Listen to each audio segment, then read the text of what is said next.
नमस्ते साथियों।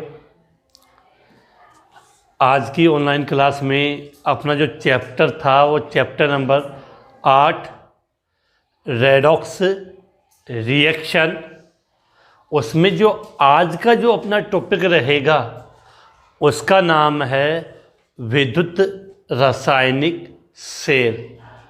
इस टॉपिक के लिए विशेष कहना चाहूँगा, ये टॉपिक अपने 11th क्लास के साथ साथ क्लास 12th में भी है। तो ये क्लास 12th में चैप्टर नंबर 3 में है। तो इस टॉपिक को आज हम एकदम डिटेल से और अच्छे तरीके से पढ़ेंगे, जिससे कि जब इस टॉपिक को हम 12th क्लास में भी पढ़ें तो पढ़ते हमें एक बार में याद हो जाए।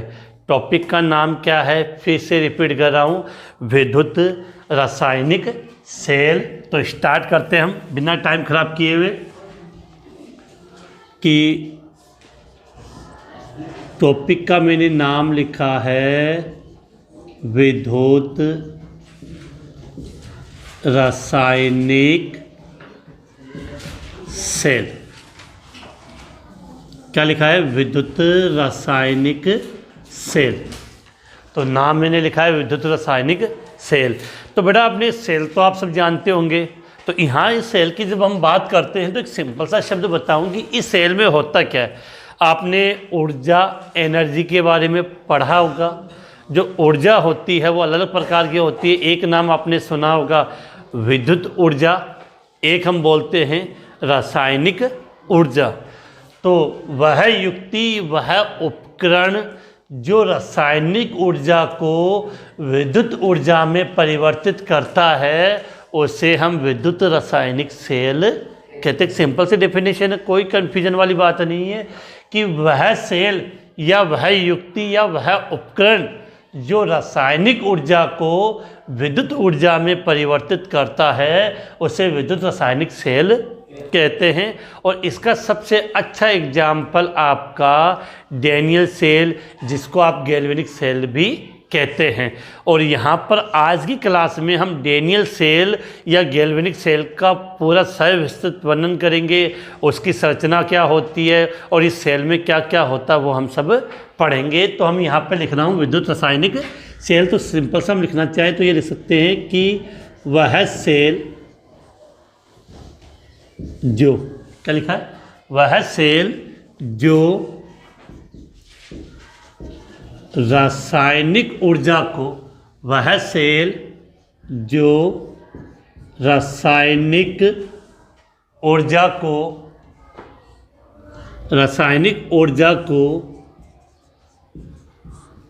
विद्युत ऊर्जा में परिवर्तित करता है। वह सेल जो रासायनिक ऊर्जा को विद्युत ऊर्जा में परिवर्तित करता है उसे विद्युत, या बहुत सी जगह विद्युत शब्द लिखा होगा, ये कि मतलब जिसे विद्युत रासायनिक, विद्युत रासायनिक सेल कहते हैं। और इसका उदाहरण पूछे तो हम क्या लिखेंगे? डैनियल सेल, या इसी को क्या बोल देते हैं हम, गैल्वेनिक सेल। क्या नाम दिया? डैनियल सेल या गैल्वेनिक सेल। अब यहाँ पर मैं आपको एक विशेष चीज़ बता रहा हूँ कि फिर से अगर हम 2 मिनट के लिए बात कर लें, फिर अपने को आगे टॉपिक स्टार्ट करना है। कि सबसे पहले हमने हेडिंग लिखी थी विद्युत रासायनिक सेल। तो विद्युत रासायनिक सेल का मतलब क्या था कि वह सेल जो रासायनिक ऊर्जा को, किसको? रासायनिक ऊर्जा को किस में बदल दे? विद्युत ऊर्जा में परिवर्तित कर दे, उसे आप विद्युत रासायनिक सेल कहते हो। और इसका एग्जाम्पल पूछ ले तो डैनियल सेल, या इसको हम बोलते गैल्वेनिक सेल, इसका अच्छा एग्जाम्पल था। तो इतने में तो कोई कन्फ्यूजन नहीं है। अब जब हम डैनियल सेल या गैल्वेनिक सेल के बारे में मैं डिटेल से बताऊंगा, उससे पहले मैं कुछ एक तरीके की बात कर रहा हूँ, एक ट्रिक की हम बात कर रहे हैं, वो हमें अच्छे तरीके से आनी चाहिए। एक शब्द मैं लिख रहा हूँ LOAN, लोन लिखा है LOAN, लोन। आप ये सब तो आप सब जानते होंगे कि जब भी हम किसी सेल की बात करते हैं तो उसमें इलेक्ट्रोड होते हैं और 2 इलेक्ट्रोड होंगे। किसी भी सेल की जब हम बात करेंगे तो उसमें क्या होते हैं, इलेक्ट्रोड होते हैं, और 2 इलेक्ट्रोड में से एक इलेक्ट्रोड को आप बोलते हो एनोड और दूसरे इलेक्ट्रोड का आपने नाम सुना होगा कैथोड। तो ये 2 बातें तो आपने डिटेल से पढ़ी होगी कि किसी भी सेल की जब हम बात करेंगे तो एक एनोड होता है और एक कैथोड होता है। अब यहाँ से मैं आपको एक चीज़ बता दूं कि जो विद्युत रासायनिक सेल होते हैं वो एक रेडॉक्स अभिक्रिया पर आधारित होते हैं, जहाँ पर ऑक्सीकरण व अपचयन दोनों अभिक्रिया होती है। तो यहाँ से याद रखना कि विद्युत रासायनिक सेल एक रेडॉक्स अभिक्रिया पर आधारित होते हैं, जहाँ पर ऑक्सीकरण और अपचयन दोनों अभिक्रिया संपन्न होती है। तो चाहे तो आप इसमें अलग से यहाँ ऐड कर लें कि ज़रा अच्छा रह जाएगा कि विद्युत रासायनिक सेल कौन सी अभिक्रिया पे, रेडॉक्स। विद्युत रासायनिक सेल रेडॉक्स अभिक्रिया पर आधारित होते हैं। किस पर आधारित होते हैं, ये इलेक्ट्रोड वाली बात हम अलग से बाद में लिख लेंगे कि जो विद्युत रासायनिक सेल है वो आपके रेडॉक्स अभिक्रिया पर आधारित होते हैं। और रेडॉक्स अभिक्रिया पर आधारित होने का मतलब विद्युत रासायनिक सेल में ऑक्सीकरण भी होगा और अपचयन भी होगा। अब यहाँ से मैंने एक चीज़ आपको ये बताई थी कि जब भी हम किसी सेल की बात करेंगे तो सेल के अंदर 2 प्रकार के इलेक्ट्रोड होते हैं। आप बोलते हैं ना बैटरी, बैटरी जो शब्द यूज करते हो वो बैटरी भी एक प्रकार का क्या होता है, सेल होता है। और बैटरी में बोलते हो और प्लस को 0 और माइनस को, तो बैटरी भी सेल ही है। तो इसमें 2 होते हैं, एक जो इलेक्ट्रोड होते हैं वो 2 प्रकार के इलेक्ट्रोड होते हैं। एक इलेक्ट्रोड को आपने क्या नाम दिया, एनोड, और दूसरे इलेक्ट्रोड को क्या नाम दिया, कैथोड। तो इस इलेक्ट्रोड से रिलेटेड एक शब्द मैंने यहाँ पर लिखा है लोन। इस लोन को अपने को समझना है, ढंग से अच्छे तरीके से याद करना है कि लोन का मतलब क्या होता है। देखो सबसे पहले आपके लिए यहाँ जो शब्द लिखा गया है वो एल है, और इस एल शब्द की अगर हम बात करें तो एल का मतलब याद रखना क्या होता है, लेफ्ट होता है। लेफ्ट का मतलब बाईं ओर, सीधी सी बात है, इतनी तो आप समझते हो। लोन शब्द है, उस लोन शब्द का जो पहला शब्द है वो क्या लिखा मैंने, एल। एल का मतलब लेफ्ट, लेफ्ट का मतलब बाईं ओर। अगर दूसरी ओर अगर हम बात करें तो आपका ओ शब्द आता है, और ओ का मतलब अगर आप समझना चाहो, अगर इस ओ शब्द को समझना चाहो तो इस ओ का मतलब होता है ऑक्सीडेशन। क्या होता है, ऑक्सीडेशन, जिसको आप कहते हो ऑक्सीकरण। क्या कहते हो, ऑक्सीकरण। तो ओ शब्द का मतलब ऑक्सीडेशन हो गया। इसके बाद में बात करते हैं ए। जो ए शब्द आपने लिया है, ए शब्द का मतलब आपका होता है एनोड। क्या होता है, एनोड। ए शब्द का मतलब क्या होता है, एनोड होता है। और लास्ट में आपका जो शब्द बच गया क्या, एन। एन का मतलब होता है बेटा नेगेटिव चार्ज। नेगेटिव चार्ज का मतलब हो गया उस पर क्या चार्ज होगा, माइनस का। अब यहाँ से आपको समझना क्या है वो शब्द गौर से देखना। जो इम्पोर्टेंट चीज़ मैं आपको बता रहा था कि हमने लोन शब्द लिखा है, उसमें सबसे पहले बात करते हैं लोन में ए शब्द आया। ए का मतलब क्या हो गया, एनोड। अब यहाँ से आपको याद रखना है कि एनोड, लोन, LOAN, एनोड का सदैव ऑक्सीकरण होगा। एनोड का सदैव क्या होगा, ऑक्सीकरण होता है। अब एनोड का ऑक्सीकरण होता तो ये बात समझ में आई। इसका मतलब हम यहाँ लिख सकते हैं कि एनोड होगा, उसका क्या होगा, ऑक्सीकरण। तो यहाँ से इतने तो आप भी समझदार हो कैथोड का फिर क्या होगा, अपचयन। क्लियर हो गई कि जब भी हम कोई सेल पढ़ेंगे तो दो सेल होंगे, एक सेल होगा उसमें एक एनोड होगा एक कैथोड होगा। तो यहां से हमने क्या रख लिया कि एनोड का सदैव ऑक्सीकरण होगा, एनोड का सदैव ऑक्सीकरण होगा। इसका मतलब एनोड का ऑक्सीकरण होगा तो कैथोड का सदैव क्या होगा, अपचयन होगा। दूसरा पॉइंट, एनोड को सदैव लेफ्ट साइड लिखा जाता है, लेफ्ट का मतलब बाईं ओर, तो कैथोड को सदैव दाईं ओर।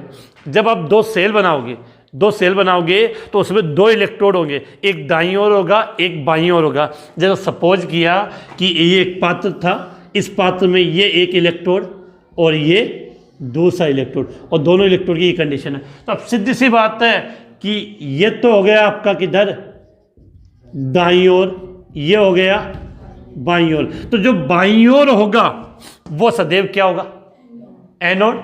तो ये जो बाईं ओर होगा वो सदैव एनोड हो जाएगा, तो ये आपका क्या हो जाएगा, कैथोड।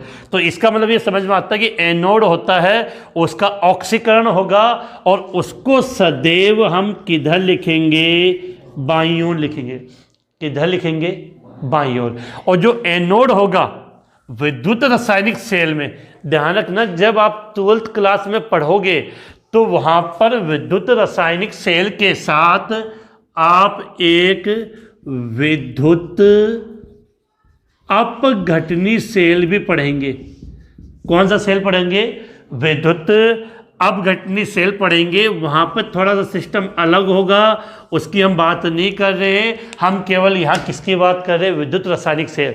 विद्युत रासायनिक सेल में आपको ये बात याद रखनी है कि जो एनोड होगा उस पर सदैव नेगेटिव चार्ज होगा, मतलब माइनस वाला चार्ज होगा। तो इतनी सी बात थी। एक शब्द था लोन, तो लोन से बातें क्लियर हो गई। लोन का मतलब एनोड है, एनोड का सदैव ऑक्सीकरण होगा, ऑक्सीकरण होगा तो और सदैव उसको किधर लिखा जाता है, बाईं ओर लिखा जाता है, और एनोड पे चार्ज क्या होता है, माइनस। तो ये बातें हमने जब एनोड के लिए पढ़ ली, तो कैथोड के लिए जस्ट इसका उल्टा कि कैथोड का क्या होगा, अपचयन होगा।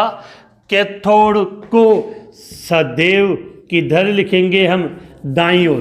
कैथोड को सदैव किधर लिखेंगे, दाईं ओर। और विद्युत रासायनिक सेल में कैथोड पे कौन सा चार्ज होगा, पॉजिटिव चार्ज होगा।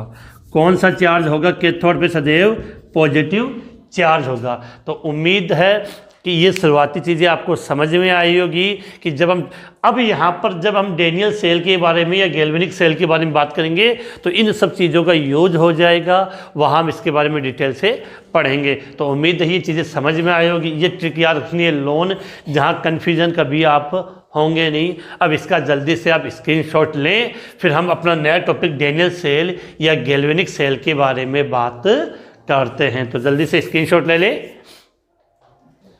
तो उम्मीद है कि इतनी बातें आपको इजीली समझ में आ गई होगी। अब हम बात करेंगे डेनियल सेल या गैल्वेनिक सेल की।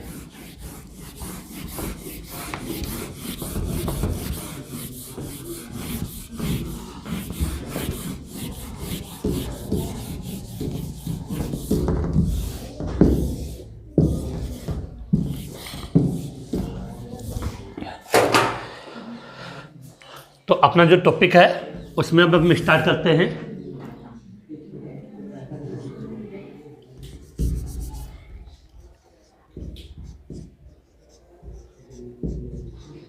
Daniel cell oblique galvanic cell. मैंने कहा कि इस टॉपिक को इसलिए आपको थोड़ा सा कंप्लीटली ढंग से पढ़ना है क्योंकि ये टॉपिक हम 12th क्लास के अंदर भी पढ़ेंगे। अब गैल्वेनिक सेल को या डेनियल सेल को समझना है तो इसका भी एक डायग्राम यहाँ बना देता हूँ जिससे आपको ईजिली ये समझ में आ जाए। इस गैल्वेनिक सेल या डेनियल सेल में दो पात्र होते हैं।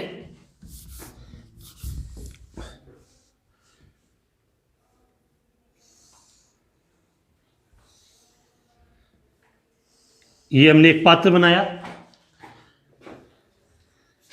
दूसरा पात्र, तो दो पात्र बन गए बेटा। अब दोनों पात्र में 2 इलेक्ट्रोड होंगे।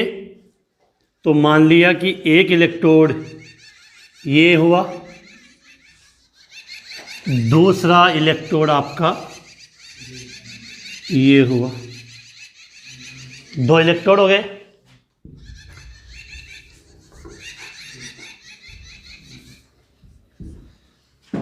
दोनों इलेक्ट्रोड हो गए बेटा। अब हमें करना क्या है? अब सीधी बात है कि मैंने कहा कि 2 पात्र हो गए, 2 इलेक्ट्रोड हो गए। अब मैंने अभी लोन शब्द के माध्यम से सिखाया था कि बाईं ओर कौन सा इलेक्ट्रोड होता है? एनोड। अब यहाँ पर आपको याद क्या करना है?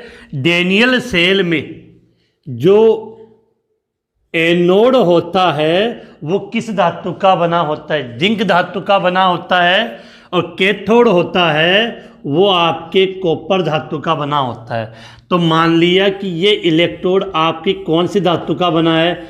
एनोड धातु का। और ये इलेक्ट्रोड है वो आपके कॉपर धातु का बना है जो कैथोड के रूप में कार्य करेगा। अब क्या किया? दोनों इलेक्ट्रोड को एक तार की सहायता से गैल्वेनोमीटर, जी का मतलब क्या है? गैल्वेनोमीटर से जोड़ देते हैं। अब यहां पर आपको एक बात और समझनी है कि दोनों इलेक्ट्रोड को किसके द्वारा जोड़ देते हैं? एक तार की सहायता से गैल्वेनोमीटर से जोड़ दिया। अब ये जो जिंक धातु का इलेक्ट्रोड होता है वो उसी के लवण के विलयन में डूबा होता है। जैसे हमने सपोज मान लिया ये जो विलयन है वो है ZnSO4 जिंक सल्फेट का, और यहाँ पर कॉपर इलेक्ट्रोड भी उसी में डूबा रहता है अपने विलयन में, अपने लवण के विलयन में। मान लिया ये किसका विलयन है? CuSO4 कॉपर सल्फेट का। अब देखो परिपथ पूरा नहीं हुआ, यहाँ से यहाँ तक ये आपस में टच नहीं हुआ है। तो दोनों को बराबर करने के लिए, दोनों को परिपथ पूरा करने के लिए इनमें एक उल्टे यू आकार की नली जुड़ी होती है। कैसी? उल्टे यू आकार की नली होती है। तो उसको हम इस प्रकार से बनाएं तो यहाँ पे ये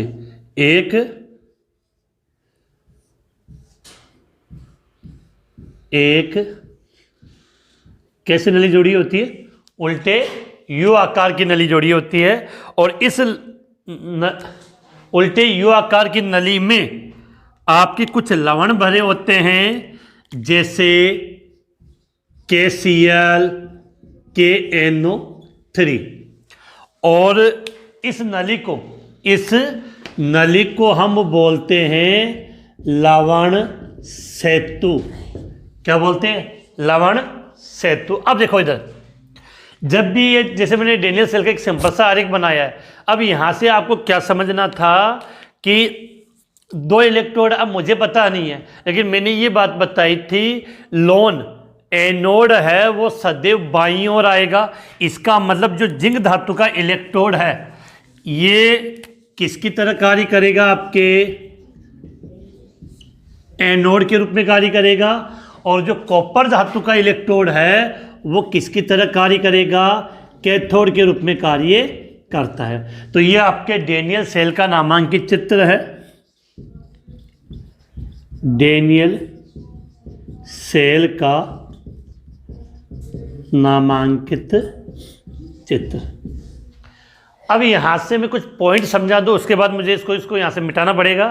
कि सबसे पहले ये पूरा एक सेल है, तो इस सेल में 2 पात्र है जिनको अर्ध सेल बोलते हैं। ये आधा और ये आधा, तो पूरा हो गया।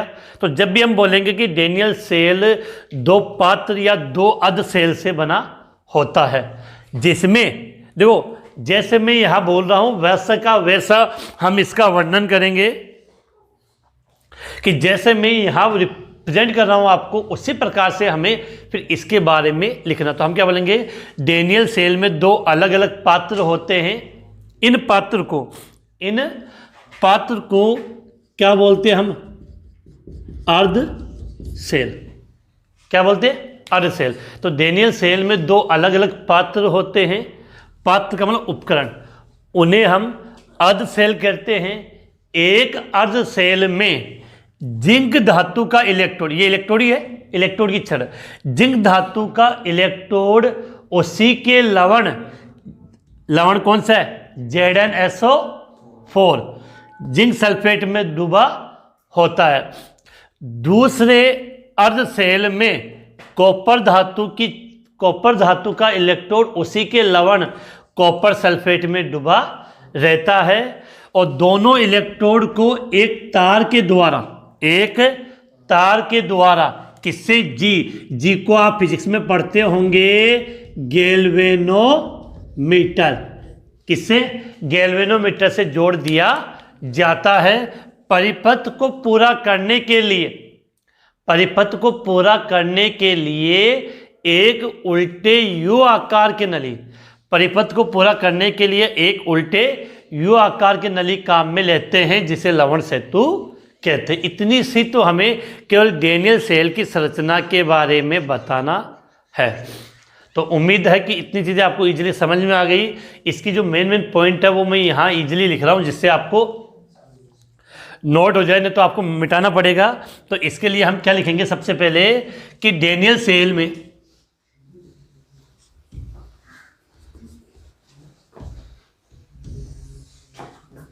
ये आपका इतना पोर्शन है, इसके अलावा हम लिख लेंगे यहाँ पे, क्या लिखेंगे बेटा, कि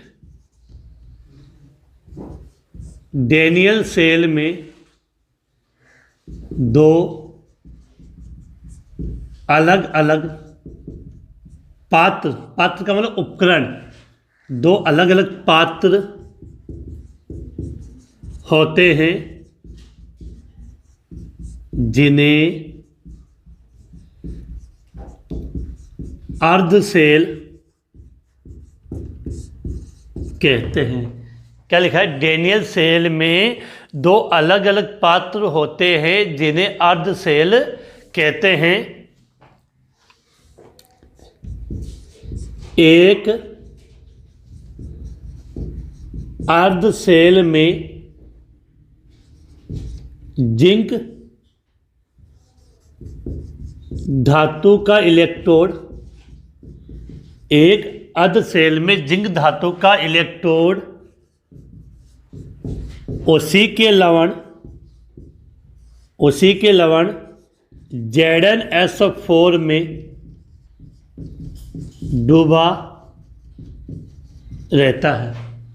कि एक अर्ध सेल में जिंक धातु का इलेक्ट्रोड उसी के लवण ZnSO4 में डूबा रहता है, तथा दूसरे अर्ध सेल में Cu मतलब कॉपर धातु का इलेक्ट्रोड उसी के लवण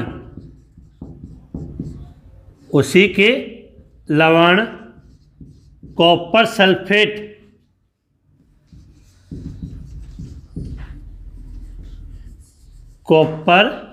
सल्फेट के विलयन में डूबा रहता है। दोनों इलेक्ट्रोड को एक तार की सहायता से, दोनों इलेक्ट्रोड को एक तार की सहायता से, जी का मतलब क्या बताया था, गैल्वेनोमीटर, दोनों इलेक्ट्रोड को एक तार की सहायता से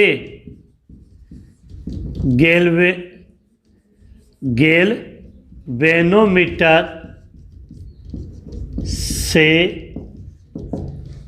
जोड़ देते हैं।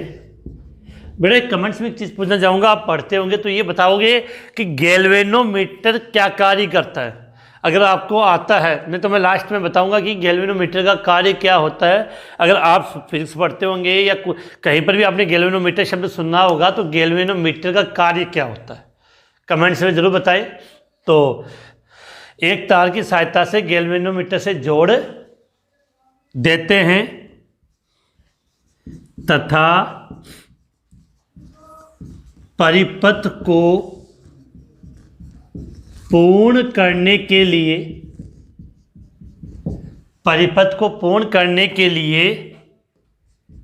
एक उल्टी यू आकार परिपथ को पूर्ण करने के लिए एक उल्टी यू आकार की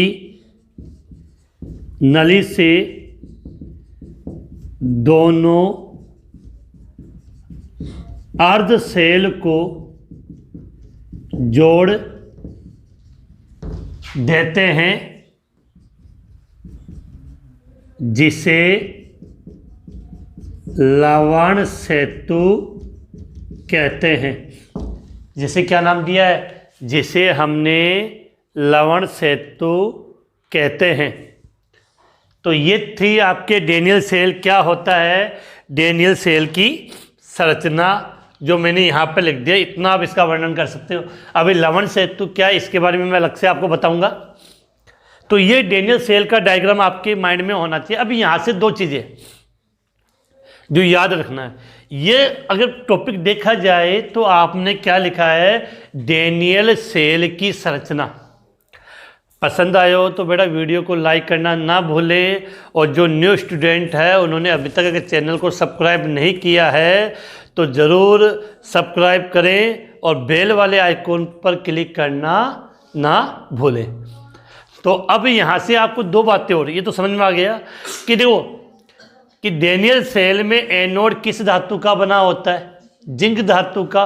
अब यहाँ से ये याद होना चाहिए कि जिंक धातु का एनोड है। और मैंने आपको अभी थोड़ी देर पहले हमने बात की थी कि जब भी एनोड होता है तो एनोड का क्या होगा, ऑक्सीकरण।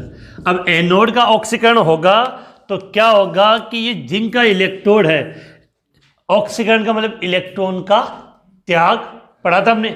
ऑक्सीकरण का मतलब इलेक्ट्रॉन का त्याग। तो ये Zn है वो इलेक्ट्रोड के रूप में यहाँ पर Zn2+ और 2 इलेक्ट्रॉन का क्या करता है, त्याग करेगा। मतलब जो ये Zn है वो इलेक्ट्रोड में किस रूप से बाहर निकलेगा, Zn2+ और Cu, Zn2+ और 2 इलेक्ट्रॉन का त्याग होगा। अब देखो कॉपर की जो छड़ है वो किसके रूप में कार्य कर रही है, कैथोड के रूप में। और कैथोड होता है उसका क्या होता है आपके अपचयन। अपचयन का मतलब होता है इलेक्ट्रॉन को ग्रहण करना। अब मैंने आपको ये बताया था कि यहाँ पर ये जो विलयन है वो किसका है, कॉपर सल्फेट का है। कॉपर सल्फेट का होने का मतलब क्या है कि विलयन के अंदर कॉपर 2+ आयन होंगे। विलयन के अंदर कॉपर सल्फेट अपने आयनों में टूटेगा तो क्या बनाएगा, Cu2+ SO4 2-। तो इस विलयन में बहुत सारे कॉपर 2+ आयन होते हैं। अब होता क्या सुनना, यहाँ से Zn2, ये जिंक का इलेक्ट्रॉन क्या बनेगा, Zn2+ और 2 इलेक्ट्रॉन। अब ये 2 इलेक्ट्रॉन यहाँ से होते हुए इधर आएंगे, कॉपर की तरफ आएंगे, और इस कॉपर से, कॉपर वाले इलेक्ट्रोड से ये जो Cu2+ है वो 2 इलेक्ट्रॉन ग्रहण करके ये कॉपर यहाँ Cu के रूप में यहाँ जमा हो जाता है। अब एक विशेष बात, यहाँ से क्या समझ में आया कि जो आपका इलेक्ट्रॉन है वो एनोड से कहाँ जा रहा है, कैथोड। तो इलेक्ट्रॉन की दिशा की बात करें तो यहाँ से ये बात होनी चाहिए कि इलेक्ट्रॉन की दिशा, बहुत अच्छा क्वेश्चन है कि इलेक्ट्रॉन की दिशा कहाँ, एनोड से कैथोड की ओर। अब आपने पढ़ा होगा विद्युत धारा, विद्युत धारा की दिशा कहाँ होती है, आवेश प्रवाह के विपरीत। कि इलेक्ट्रॉन की दिशा जिस दिशा में है उसकी विपरीत दिशा में किसकी धारा, किसकी होती है, विद्युत धारा की दिशा होती है। अर्थात अगर I की दिशा ज्ञात करनी हो, विद्युत धारा की दिशा ज्ञात करनी हो तो इसके विपरीत होगी। तो ये बातें माइंड में क्लियर होना चाहिए कि इलेक्ट्रॉन का प्रवाह तो एनोड से कैथोड की ओर होगा, तो विद्युत धारा की दिशा कैथोड से एनोड की ओर होती है। तो ये चीज़ें, काफ़ी चीज़ें मैंने आपको इसको बोर्ड पे समझा दी है, आप इसका स्क्रीनशॉट ले लें, फिर मैं आपको आगे बात करते हैं। तो उम्मीद है आपने स्क्रीनशॉट ले लिया। इसको मैं मिटा देता हूँ, डायग्राम को नहीं मिटा रहा हूँ बेटा, कि इससे तो अभी हमें बहुत सी चीज़ें सीखनी है, पढ़नी है अभी हमें।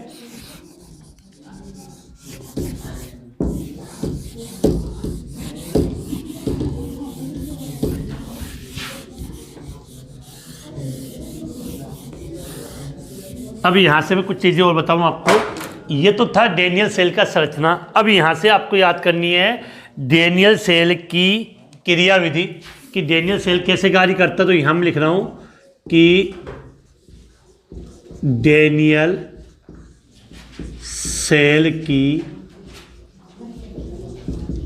क्रियाविधि, डेनियल सेल की क्रियाविधि। तो जब सीधी सी बात है, डेनियल सेल में क्या लिखोगे? डेनियल सेल में एनोड धातु या इलेक्ट्रोड बोलते हैं कि होता है, एनोड धातु के इलेक्ट्रोड का ऑक्सीकरण होता है, अर्थात ये एनोड के रूप में कार्य करता है। तो यहाँ लिख सकते हो कि डेनियल सेल में जिंक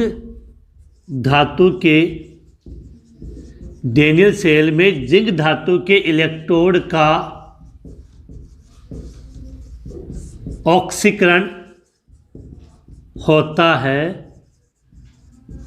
अर्थात ये एनोड की तरह कार्य करता है। अब बेटा एनोड की तरह कार्य करेगा तो एनोड पर अभिक्रिया संपन्न होगी। क्या होगी? कि एनोड का ऑक्सीकरण होगा। ऑक्सीकरण कैसे होगा? कि जिंक धातु का इलेक्ट्रोड है, ये जिंक धातु का इलेक्ट्रोड हो गया, ऑक्सीकरण होने का मतलब इलेक्ट्रॉन का त्याग। तो ये Zn क्या करेगा? Zn2+ और 2 इलेक्ट्रॉन का त्याग। जैसे ही 2 इलेक्ट्रॉन का त्याग करेगा तो ये जिंक है वो Zn2+ में कन्वर्ट हो जाएगा। ये क्रिया कैसे होती है? एनोड पर। अब आगे हम लिखना चाहते तो ऐसे लिख सकते हैं कि डेनियल सेल में कॉपर धातु, डेनियल सेल में कॉपर धातु के इलेक्ट्रोड, कॉपर धातु के इलेक्ट्रोड का अपचयन होता है। डेनियल सेल में कॉपर धातु के इलेक्ट्रोड का अपचयन होता है, अर्थात ये कैथोड के रूप में कार्य करती है। किसके रूप में कार्य करती है? कैथोड के रूप में कार्य करती है। तो यहाँ पर ये पता होना चाहिए कि कैथोड पर कौन सी अभिक्रिया होगी, कैथोड पे कौन सी अभिक्रिया होगी। तो कैथोड पे अपचयन अभिक्रिया होगी। अपचयन का मतलब क्या है? इलेक्ट्रॉन को ग्रहण करना। तो विलयन में जो Cu2+ आयन होते हैं, विलयन में जो Cu2+ आयन होते हैं वो इन 2 इलेक्ट्रॉनों को ग्रहण करेंगे और Cu कॉपर बना लेंगे। तो ये रिएक्शन एनोड की हो गई, ये रिएक्शन कहाँ हो गई? कैथोड की होगी। अब यहाँ से मैं आपको एक चीज़ें और बता लें कि बहुत बार ये पूछ लिया जाता है कि संपूर्ण अभिक्रिया क्या, चलो यहाँ पे इतने वाले पोर्शन में आ जाएगी कि इधर वाले कि डेनियल सेल की संपूर्ण अभिक्रिया लिखो। संपूर्ण अभिक्रिया का मतलब एनोड और कैथोड पे होने वाली अभिक्रिया। डेनियल सेल की संपूर्ण अभिक्रिया लिखो।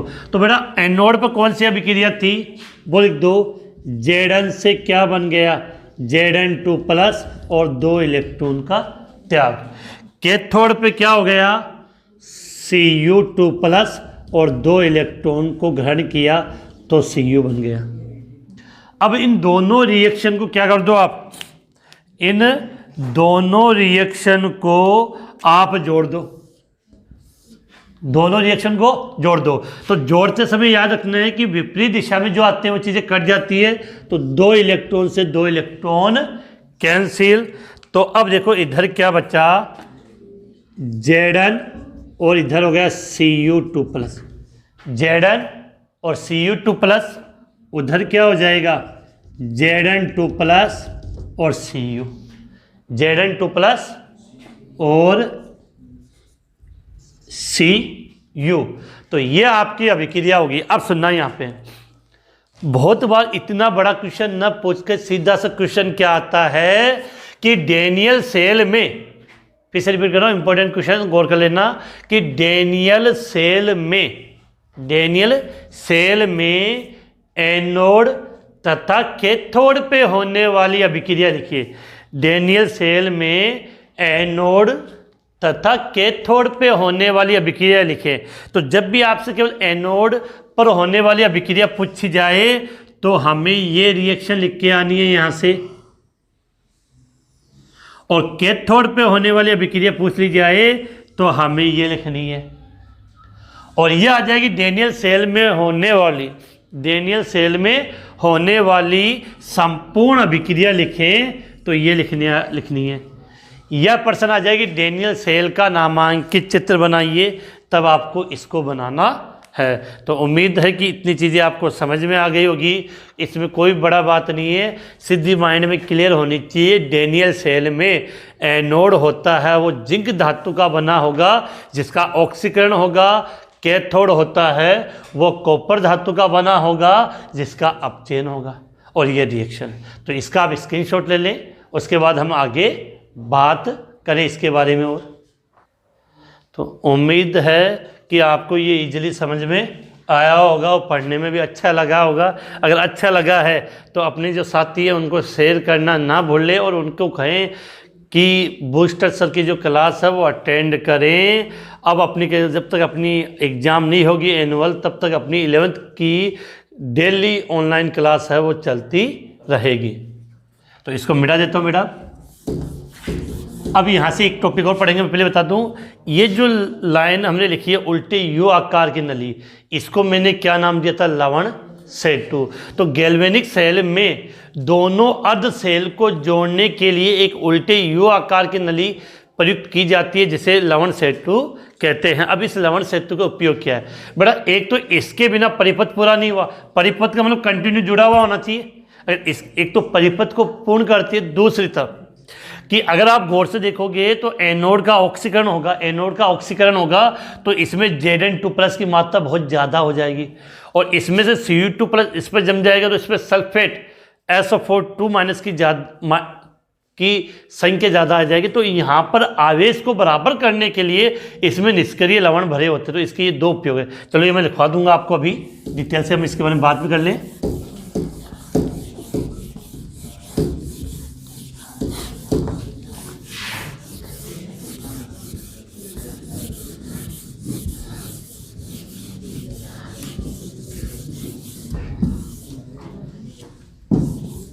देखो अब हम आगे बात करें कि लवण सेतु की बात करें कि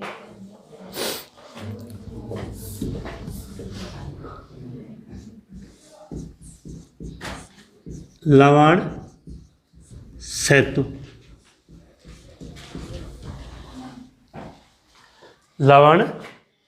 सेतु तो बेटा टाइम काफ़ी हो गया, काफ़ी लंबी क्लास हो गई, तो चलो इस लवण सेतु की टॉपिक को हम कल की ऑनलाइन क्लास में पढ़ेंगे। तो आज की क्लास यहीं समाप्त करते हैं। कल लवण सेतु और इससे रिलेटेड छोटे मोटे क्वेश्चन हम कल बात कर लेंगे। तो ओके, बाय।